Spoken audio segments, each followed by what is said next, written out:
Welcome back to How to University. Before we get started, like always, hit that subscribe button, turn on that notification bell, and don't forget to like the video to connect more students to the How to University channel.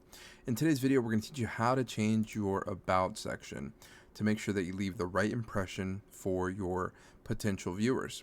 So what we're going to do is we're going to go ahead and head up to the top right-hand corner of the screen. You're going to click on your channel. Once you're here, you're going to go ahead and click on the button that says Customize Channel.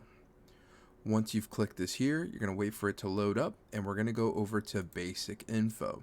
Once you're here at Basic Info, you're going to go under the section where it says Description, and you're going to type out what your channel is going to be about. So for the example today, my channel is How To Videos, and I consider this the How To University. So welcome to the How To University. We're going to help you with all tech, social media, website solutions, and much more.